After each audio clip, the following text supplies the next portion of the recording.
Mga kapuso, alam nyo bang may bansa kung saan isang taon ang paid maternity leave habang dito sa Pilipinas, ilang buwan lang po yan.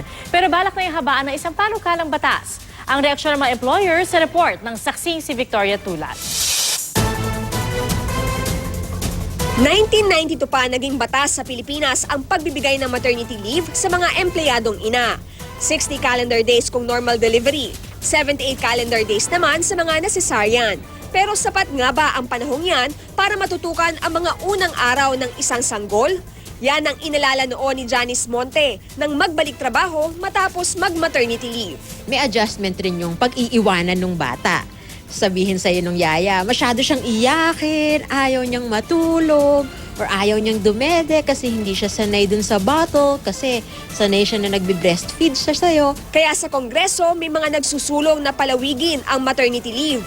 Lalo na sa pangkaraniwang manggagawa, ang dami talagang kailangan yan para sa recovery. Sa House Bill 5414 Act, Teachers Party List Representative Antonio Tino, nais diyang gawing 120 days ang maternity leave kung normal delivery at 138 days sa cesarean.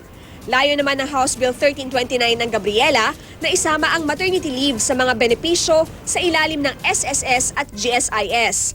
4 na buwang maternity leave din ang isinusulong ng Senate Bill 2656 ni Senador Antonio Trillanes IV. Ayon sa Gabriela, kumpara sa ibang bansa, huli na ang Pilipinas sa pagbibigay ng mga benepisyo sa ina. Ang karaniwan daw kasing ibinibigay na haba ng maternity leave ay umaabot sa 14 na linggo o 3.5 buwan. Base sa ilang pag-aaral, ito raw ang haba ng panahon na kailangan ng katawan ng isang babae para tuluyang makabawi mula sa panganganak. Napakalaking advantage para sa mga babae yung meron silang mas mahabang time para makipag-bonding sa mga anak nila. Para sa mga nanay na talagang gustong mag-breastfeed, actually dapat talaga na nagbe-breastfeed. Tutol dito ang Employers Confederation of the Philippines. Kung hahabaan pa raw ang maternity leave, maapektuhan naman ang pagiging produktibo ng mga negosyo. Sagot naman ng Trade Union Congress of the Philippines, mas makabubuting araw sa trabaho kung matagal ang maternity leave. The quality of your population or your workflow, your workforce, i-consider na natin doon sa workforce, malaki ang role ng babae.